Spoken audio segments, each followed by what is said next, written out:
Hello everyone, welcome to ಎಫ್ಟೂಸ್ academy. ಇದು ನಾವು ಇವತ್ತು ಮಾಡ್ತಾ ಇರೋದು ಎಪಿಸೋಡ್ 9 ಅಂತ. Some important topics for prelims ಅಂತ ಮಾಡ್ತಾ ಇದೀವಿ. ಇದರಲ್ಲಿ ಇವತ್ತಿನ ಎಪಿಸೋಡ್ ಅಲ್ಲಿ ಒಂದು 4 ಟಾಪಿಕ್ ನ ನಾವು ನೋಡೋಣ. ಅದರಲ್ಲಿ ಮೊದಲನೇ ಟಾಪಿಕ್ ಏನಂದ್ರೆ ಈ ಮೆಥನಾಲ್ ಪ್ಲಾಂಟ್ ಅಂತ.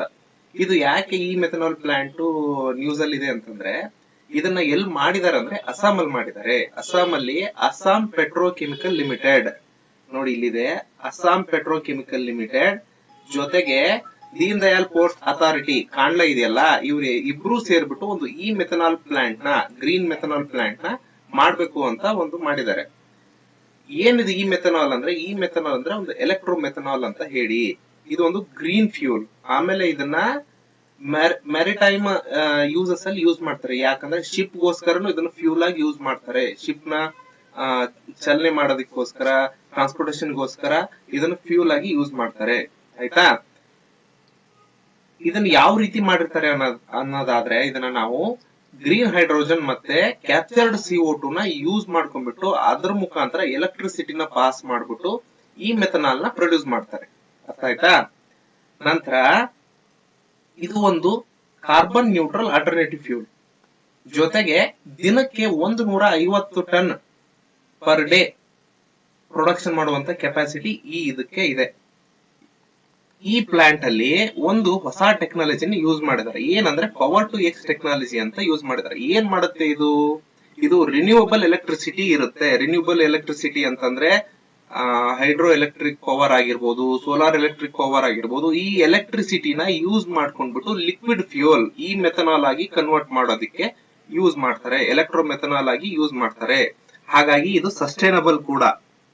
ಆಮೇಲೆ ಕಾರ್ಬನ್ ನ ಜಾಸ್ತಿ ಯೂಸ್ ಮಾಡೋದು ಇಲ್ಲ. ಕಾರ್ಬನ್ ನ್ಯೂಟ್ರಲ್ ಕೂಡ ಇದು. ಆಯ್ತಾ? Carbon neutral alternative fuel. ಆಯ್ತಾ? ಇದನ್ನ ಯಾರು ಡೆವಲಪ್ ಮಾಡಿದ್ದಾರೆ ಅಂತ ಕೇಳಿದ್ರೆ, ಅಸ್ಸಾಂ ಪೆಟ್ರೋಕೆಮಿಕಲ್ ಲಿಮಿಟೆಡ್ ಅವರು ಈ ಕಾಂಡ್ಲಾ ಪೋರ್ಟ್ ಕೊಲಾಬರೇಷನ್ ಅಲ್ಲಿ ಮಾಡಿದ್ದಾರೆ.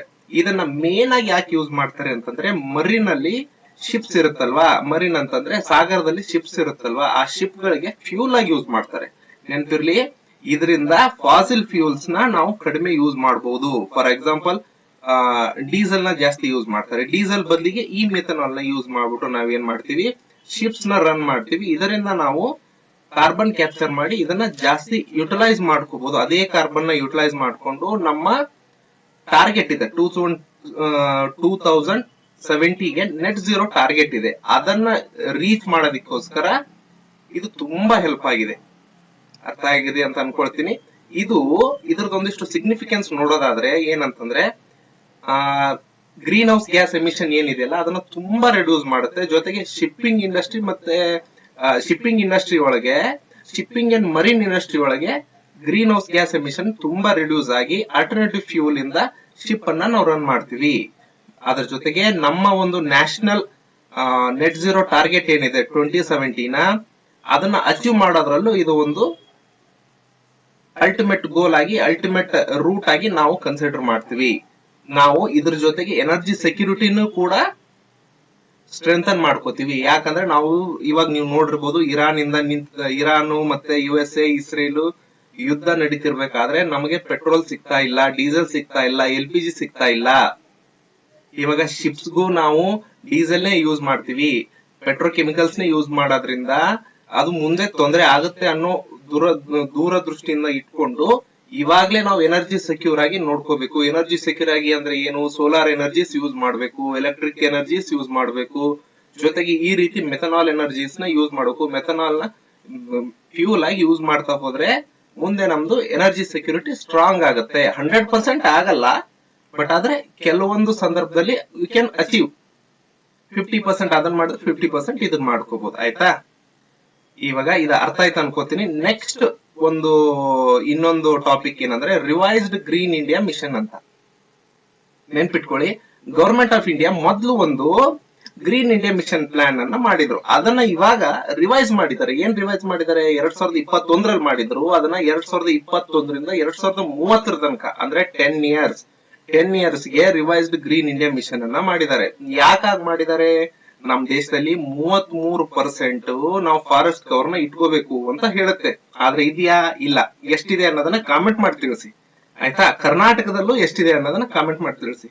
ಆ ಫಾರೆಸ್ಟ್ ಕವರ್ ನ ರೀಸ್ಟೋರ್ ಮಾಡೋದಕ್ಕೆ ಕ್ಲೈಮೇಟ್ ಆಕ್ಷನ್ ಇಂದ ಆಗುವಂತ ದುಷ್ಪರಿಣಾಮಗಳಿಂದ ನಮ್ಮನ್ನ, ಈ ದೇಶನ, ನಮ್ಮನ್ನ, ಜನರನ್ನ, ಜೊತೆಗೆ ಪ್ರಾಣಿ ಪಕ್ಷಿಗಳನ್ನ, ಫ್ಲೋರಾ ಅಂಡ್ ಫಾನಾನ ರಕ್ಷಣೆ ಮಾಡೋದಕ್ಕೋಸ್ಕರ ಈ ಗ್ರೀನ್ ಇಂಡಿಯಾ ಮಿಷನ್ ಅನ್ನ ಮಾಡಿದ್ದಾರೆ. ಆಯ್ತಾ, ಇದ್ರ ಕೆಲವೊಂದಿಷ್ಟು ಪಾಯಿಂಟ್ಸ್ ನ ನೋಡೋದು, ಕೀ ಪಾಯಿಂಟ್ಸ್ ನ ನೋಡೋದಾದ್ರೆ, ಗ್ರೀನ್ ಇಂಡಿಯಾ ಮಿಷನ್ ಇದು national action plan on climate change ಅನ್ನುವ ಒಂದು ದೊಡ್ಡ ಮಿಷನ್ ಅಲ್ಲಿ ಸಬ್ ಮಿಷನ್ ಆಗಿ 8 ಮಿಷನ್ ಇದೆ. ಈ national action plan on climate change ಅನ್ನೋದ್ರ ಒಳಗೆ 8 ಮಿಷನ್ ಇದೆ. ಆ 8 ಮಿಷನ್ ಅಲ್ಲಿ ಗ್ರೀನ್ ಇಂಡಿಯಾ ಮಿಷನ್ ಅನ್ನೋದು ಒಂದು ನೆನಪಿರ್ಲಿ. ಜೊತೆಗೆ ಇದನ್ನ ಯಾರು ಇಂಪ್ಲಿಮೆಂಟ್ ಮಾಡ್ತಾರೆ ಅಂತ ಕೇಳ್ತಾರೆ. ಇಲ್ಲಿ ಕೊಟ್ಟಿದ್ದಾರೆ ನೋಡಿ, ministry of environment, forest, climate change ಈಸಿಯಾಗಿ ಮಾಡ್ತಾರೆ. ಓಕೆ, ಇದು ಈಸಿಯಾಗಿ ಇದನ್ನ ಎಲಿಮಿನೇಟ್ ಬಂದ್ರೆ ಮಾಡ್ಬೋದು. ಬಟ್ ಅವ್ರು ಆಟ ಆಡೋದು ಎಲ್ಲ ಅಂತಂದ್ರೆ ಈ ಇಸ್ವಿ 2021 ಅದನ್ನ 2020 ಕೊಡ್ಬೋದು, 2015 ಕೊಡ್ಬೋದು, 2014 ಕೊಡ್ಬೋದು. ಜೊತೆಗೆ ಇದು 8 ಮಿಷನ್ ಇದೆಯಲ್ವಾ, ನ್ಯಾಪ್ ಕೆಳಗೆ ಬರುತ್ತೆ, ಇದು ನ್ಯಾಪ್ ಕೆಳಗೆ ಬರುತ್ತೆ ಅಂತ ಹೇಳಿದಾರಲ್ವಾ, ಅದು ಬರಲ್ಲ ಅಂತಾನು ಹೇಳ್ಬೋದು. ಜೊತೆಗೆ ಮಿನಿಸ್ಟ್ರಿನ ಚೇಂಜ್ ಮಾಡ್ಬೋದು ಅಷ್ಟೇ. ಅದನ್ನ ಬಿಟ್ರು ಮತ್ತೆ ಏನು ಮಾಡಕ್ ಆಗಲ್ಲ. ಜೊತೆಗೆ ಇದ್ರದ ಅಬ್ಜೆಕ್ಟಿವ್ ಏನು ಅನ್ನೋದ್ರ ಮೇಲೆ ಕ್ವಶನ್ ಆಗತ್ತೆ. 4 ಸ್ಟೇಟ್ಮೆಂಟ್ ಕೊಟ್ಬಿಟ್ಟು ಓನ್ಲಿ 1, ಓನ್ಲಿ 2, ಓನ್ಲಿ 3, ಓನ್ಲಿ 4 ಅಂತ ಕೊಡೋ ಚಾನ್ಸಸ್ ಇರುತ್ತೆ.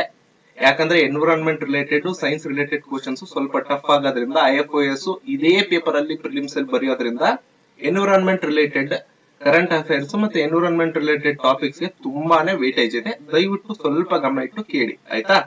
ಇದರ ಅಬ್ಜೆಕ್ಟಿವ್ ಏನಂದ್ರೆ increase forest and tree cover across India. ಇದಂತೂ ಟ್ರೂ ಆಗುತ್ತೆ ಈ ಸ್ಟೇಟ್ಮೆಂಟ್. ಓಕೆ, ನೆಕ್ಸ್ಟ್ ಇದ್ರದ್ದೊಂದು ಟಾರ್ಗೆಟ್ ಇಟ್ಟಿದ್ದಾರೆ. ಏನ್ ಟಾರ್ಗೆಟ್ ಇಟ್ಟಿದ್ದಾರೆ ನೋಡಿ, ಎರಡೆರಡು ಇದೆ, ನೆನ್ಪಿಟ್ಕೊಳ್ಳಿ. ಏನ್ ಟಾರ್ಗೆಟ್ ಇಟ್ಟಿದ್ದಾರೆ ಅಂದ್ರೆ increase forest or tree cover on 5 million hectares. ನೆನ್ಪಿಟ್ಕೊಳ್ಳಿ, 5 ಮಿಲಿಯನ್ ಅಂದ್ರೆ 50 ಲಕ್ಷ, 1 ಹೆಕ್ಟೇರ್ ಅಂದ್ರೆ 2.5 ಎಕರ್ಸ್.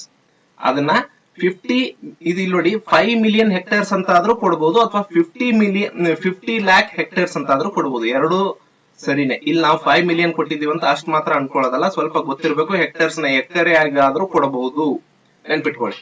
ನೆಕ್ಸ್ಟ್ ಇಂಪ್ರೂವ್ ಏನ್ ಮಾಡ್ಬೇಕಂದ್ರೆ quality of forest and another 5 million hectares. ಮೊದಲು 5 ಮಿಲಿಯನ್ ಹೆಕ್ಟೇರ್ಸ್ ಇನ್ಕ್ರೀಸ್ ಮಾಡ್ಬೇಕು ಟ್ರೀ ಕವರ್ ನ. ಜೊತೆಗೆ ಒಂದೆಲ್ಲೋ ಫಾರೆಸ್ಟ್ ಇರುತ್ತೆ, ಟ್ರೀ ಕವರ್ ಇರುತ್ತೆ, 5 ಮಿಲಿಯನ್ ಹೆಕ್ಟೇರ್ಸ್ ಅನ್ಕೊಳ್ಳೋಣ, ಆಲ್ರೆಡಿ ಇದೆ. ಅದರಲ್ಲಿ ಏನ್ ಮಾಡ್ಬೇಕು, ಕ್ವಾಲಿಟಿ ಆಫ್ ಫಾರೆಸ್ಟ್ ನ ಇನ್ಕ್ರೀಸ್ ಮಾಡ್ಬೇಕು. ಕ್ವಾಲಿಟಿ ಆಫ್ ಫಾರೆಸ್ಟ್ ಇನ್ಕ್ರೀಸ್ ಮಾಡೋದು ಅಂದ್ರೆ ಏನು ಅಂದ್ರೆ ಅಲ್ಲಿ ಚೆನ್ನಾಗಿ ನ್ಯೂಟ್ರಿಯೆಂಟ್ಸ್ ಕೊಡೋದು. ಈ ಟ್ರೀ ಕವರ್ ಇದೆ ಎಲ್ಲೋ, ನ್ಯೂಟ್ರಿಯೆಂಟ್ಸ್ ಕೊಡೋದಾಗಿರ್ಬೋದು, ನೀರು ಸಪ್ಲೈ ಮಾಡೋದಾಗಿರ್ಬೋದು, ಅದಕ್ಕೆ ಬೇಕಾದಂತಹ ಎಲ್ಲ ನ್ಯೂಟ್ರಿಯೆಂಟ್ಸ್ ನ ತಲುಪಿಸೋದಾಗಿರ್ಬೋದು, ಅದನ್ನ ಸೇಫ್ ಗಾರ್ಡ್ ಮಾಡೋದಾಗಿರ್ಬೋದು, ಪ್ರೊಟೆಕ್ಷನ್ ಮಾಡೋದಾಗಿರ್ಬೋದು. ಈ ರೀತಿಯ ಕೆಲಸನ ಅನದರ್ 5 ಮಿಲಿಯನ್ ಹೆಕ್ಟೇರ್ಸ್ ಮೇಲೆ ಮಾಡ್ತಾರೆ. ಮೊದಲು 5 ಮಿಲಿಯನ್ ಹೆಕ್ಟೇರ್ಸ್ ನ ಇನ್ಕ್ರೀಸ್ ಮಾಡ್ಬೇಕು. ಅದನ್ನ ಬಿಟ್ಟು ನೆಕ್ಸ್ಟ್ ಉಳಿದಂತ ಇನ್ನ 5 ಮಿಲಿಯನ್ ಹೆಕ್ಟೇರ್ಸ್ ಒಂದ್ ಇರುತ್ತೆ, ಆಲ್ರೆಡಿ ಇದ್ದಿದ್ದನ್ನ ನಾವು ಪ್ರೊಟೆಕ್ಟ್ ಮಾಡ್ಬೇಕು. ಮೊದಲು ಫಸ್ಟ್ ಕ್ರಿಯೇಟ್ ಮಾಡ್ಬೇಕು, ಟಾರ್ಗೆಟ್ ಇರೋದು. ಆಮೇಲೆ ಆಲ್ರೆಡಿ ಇರುವ ಒಂದು 5 ಮಿಲಿಯನ್ ನಾವು ಪ್ರೊಟೆಕ್ಟ್ ಮಾಡ್ಬೇಕು. ಇದು ಮಾತ್ರ ಇಂಪ್ರೂವ್ ಮಾಡೋದು, ಆಯ್ತಾ. ಇದರ ಮೇನ್ ಫೋಕಸ್ ಏರಿಯಾ ಏನಂದ್ರೆ ecosystem based restoration rather than just plantation. ಏನಿದ್ರ ಅರ್ಥ ಅಂತಂದ್ರೆ ಜಸ್ಟ್ ಪ್ಲಾಂಟ್ ಮಾಡ್ಬಿಡೋದಲ್ಲ, ಹೋಗ್ಬಿಟ್ಟು ನಾವು ಗಿಡನ ನೆಟ್ ಬಂದ್ಬಿಟ್ವಿ ಅನ್ನೋದಲ್ಲ. ಅಲ್ಲಿ ಸಂಪೂರ್ಣವಾದಂತ ಎಕೋಸಿಸ್ಟಮ್ ರಿಸ್ಟೋರ್ ಮಾಡ್ಬೇಕು. ಬ್ಯಾರನ್ ಲ್ಯಾಂಡ್ ಇರುತ್ತೆ, ಬರಡು ಭೂಮಿ ಇರುತ್ತೆ, ಬರಡು ಭೂಮಿಲಿ ಅದನ್ನ ಹಚ್ಚು ಹಸರಾಗಿ ಮಾಡುವಂತ ಕೆಲಸ ನಮ್ದಾಗಿರುತ್ತೆ. ಈ ಮಿಷನ್ ನ ಒಂದು ಮೇನ್ ಫೋಕಸ್ ಏರಿಯಾ ಆಗಿರುತ್ತೆ. ಜಸ್ಟ್ ಹೋಗ್ಬಿಟ್ಟು ಅಲ್ಲಿ ಒಂದು 50 ಗಿಡ ನೆಡ್ಬೇಕಪ್ಪ, ನೆಟ್ ಬರೋದಲ್ಲ. ಅದನ್ನ 2 ವರ್ಷ 5 ವರ್ಷ ದೊಡ್ಡ ಮರವಾಗಿ ಬೆಳೆಯೋ ತನಕ ಅದನ್ನ ಕಾಪಾಡಿ ಅದನ್ನ ಪ್ರೊಟೆಕ್ಟ್ ಮಾಡ್ಬೇಕು, ಆಯ್ತಾ.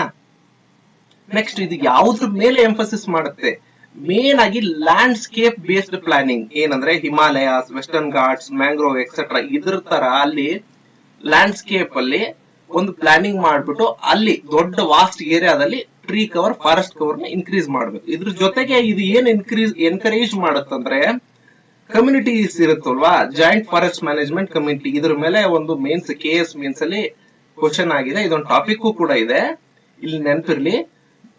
ಈ ಕಮ್ಯುನಿಟಿ ಪಾರ್ಟಿಸಿಪೇಷನ್ ಅನ್ನ ಎನ್ಕರೇಜ್ ಮಾಡುತ್ತೆ. ಏನಂತಂದ್ರೆ ಸುತ್ತಮುತ್ತ ಜನ ಇರ್ತಾರೆ, ಜನರನ್ನ ಬಂದು ಬನ್ನಿ ನೀರ್ ಹಾಕಿ ನೋಡಿ, ಅಲ್ಲಿ ಬನ್ನಿ ನಡಿ, ಅದನ್ನ ಕಾಪಾಡಿ ಅಂತ ಅವರೆಲ್ಲ ಅವೇರ್ನೆಸ್ ಕ್ರಿಯೇಟ್ ಮಾಡೋದು, ಅವ್ರನ್ನ ಆ ಮೂವ್ಮೆಂಟ್ ಗೆ ಕರ್ಕೊಂಡ್ ಬರೋದು, ಆ ಮೂವ್ಮೆಂಟ್ ಕರ್ಕೊಂಡ್ ಬಂದು ಅದನ್ನ ಕಾಪಾಡೋದು, ಆಯ್ತಾ. ನೆಕ್ಸ್ಟ್ ಇದರಲ್ಲಿ ಕೆಲವೊಂದಿಷ್ಟು ಸಿಗ್ನಿಫಿಕೆನ್ಸ್ ಇದೆ. ಸಿಗ್ನಿಫಿಕೆನ್ಸ್ ಏನಂದ್ರೆ ಈ ಗ್ರೀನ್ ಇಂಡಿಯಾ ಮಿಷನ್ ಏನ್ ಮಾಡುತ್ತೆ ಅಂತಂದ್ರೆ ನಮ್ಮ ಇಂಡಿಯಾನ NDC commitment under Paris agreement ನ ಅಚೀವ್ ಮಾಡೋದಕ್ಕೆ ಹೆಲ್ಪ್ ಮಾಡುತ್ತೆ. ಏನಿದು NDC ಕಮಿಟ್ಮೆಂಟ್ ಅಂತ ಕೇಳ್ಬೋದು.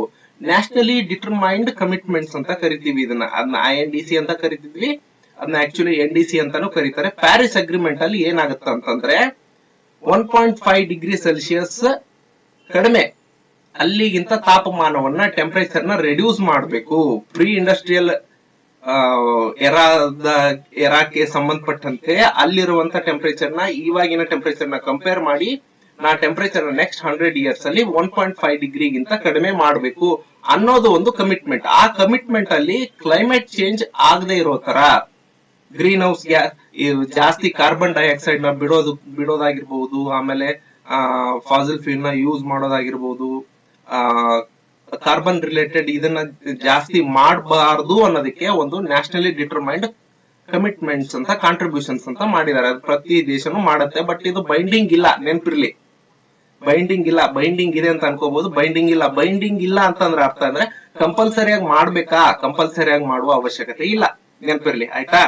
ನೆಕ್ಸ್ಟ್ ಏನ್ ಮಾಡುತ್ತೆ ಅಂತಂದ್ರೆ ಇದು ನೀವು ಟ್ರೀ ಕವರ್ ಹಾಕೋದ್ರಿಂದ ಏನಾಗುತ್ತೆ ಅಂತಂದ್ರೆ ಕಾರ್ಬನ್ ಸಿಂಕ್ ಆಗುತ್ತೆ. ನಾವು ಕಾರ್ಬನ್ ನ ಬಿಟ್ಟಿರ್ತೀವಿ, ಆಕಾಶದಲ್ಲಿ ಕಾರ್ಬನ್ ಹೋಗಿರುತ್ತೆ, ಮೇಲ್ಗಡೆ ಹೋಗ್ತಾ ಇರುತ್ತೆ, ಅದನ್ನ ಎಳೆದು ಇಟ್ಕೊಳ್ಳುತ್ತೆ ಈ ಟ್ರೀ ಕವರ್. ಎಷ್ಟು ಎಳೆದು ಇಟ್ಕೊಳ್ಳುತ್ತೆ? 2.5 to 3 billion tons of carbon CO2 2030 ವೇಳೆಗೆ ಅದನ್ನ ಸಿಕ್ವೆಸ್ಟ್ರೇಷನ್ ಮಾಡುತ್ತೆ. ಸಿಕ್ವೆಸ್ಟ್ರೇಷನ್ ಮಾಡುತ್ತೆ ಅಂತಂದ್ರೆ ಕ್ಯಾಪ್ಚರ್ ಮಾಡಿ ಇಟ್ಕೊಳ್ಳುತ್ತೆ, ಅದನ್ನ ಅಟ್ಮಾಸ್ಫಿಯರ್ಗೆ ಹೋಗೋದಕ್ಕೆ ಬಿಡಲ್ಲ, ಆಯ್ತಾ. ನೆಕ್ಸ್ಟ್ ನೋಡಿ, ಡಿಗ್ರೇಡೇಷನ್ ಫಾರೆಸ್ಟ್ ಇದೆಲ್ಲ ಕಾಮನ್. ಬಯೋಡೈವರ್ಸಿಟಿ ಕನ್ಸರ್ವೇಷನ್ ಮಾಡುತ್ತೆ, livelihood of forest dependent communities ಮಾಡುತ್ತೆ. ಇಷ್ಟೆಲ್ಲ ನಿಮ್ಗೆ ಗೊತ್ತಿರುತ್ತೆ. ಇಂಪಾರ್ಟೆಂಟ್ ಆಗಿ ಗೊತ್ತಾಗಿರ್ಬೇಕಾಗಿರೋದು ಅಂತಂದ್ರೆ ರಿವೈಸ್ಡ್ ಗ್ರೀನ್ ಇಂಡಿಯಾ ಮಿಷನ್ 2021ರಿಂದ 2020 ತನಕ ಆಗಿದೆ. ಇದು 8 ಮಿಷನ್ ಒಳಗಡೆ ಬರುತ್ತೆ. ಯಾವ್ದ್ರಲ್ಲಿ? ನ್ಯಾಪ್ಯಾಕ್ ಅಲ್ಲಿ. ಅದನ್ನ ಯಾವ ಮಿನಿಸ್ಟ್ರಿ ಮಾಡ್ತಾರೆ, ಅವರ ಟಾರ್ಗೆಟ್ ಎಷ್ಟು ನೋಡಿ ನೆನ್ಪಿಟ್ಕೊಳ್ಳಿ. ಆ ಟಾರ್ಗೆಟ್ ಇಂಪ್ರೂವ್ ಏನ್ ಮಾಡ್ಬೇಕು, ಇಷ್ಟು ನೀವು ನೆನ್ಪಿಟ್ಕೊಂಡ್ರೆ ಸಾಕು. ನೆಕ್ಸ್ಟ್ 3ನೇ ಟಾಪಿಕ್ ಗೆ ಹೋಗೋಣ. India's first bamboo based ethanol plant why in use.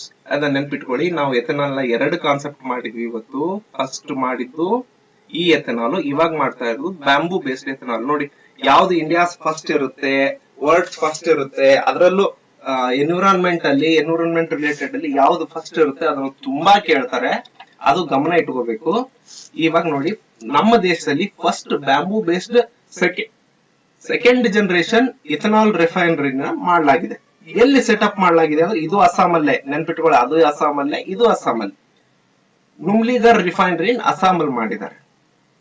ಏನಿದು ಅಂತಂದ್ರೆ ಇದನ್ನ ಯಾರು ಇಂಪ್ಲಿಮೆಂಟ್ ಮಾಡಿದ್ದಾರೆ ಅಂದ್ರೆ Assam bio ethanol private limited ಅವ್ರು ಮಾಡಿದ್ದಾರೆ. ಯಾಕಿದು ಇಂಪಾರ್ಟೆಂಟ್ ಅಂದ್ರೆ ಒಂದು ಬ್ಯಾಂಬೂ ಬಯೋಮಾಸ್ ಇಂದ ನಾವು ಎಥನಾಲ್ ನ ಪ್ರೊಡ್ಯೂಸ್ ಮಾಡಬಹುದು.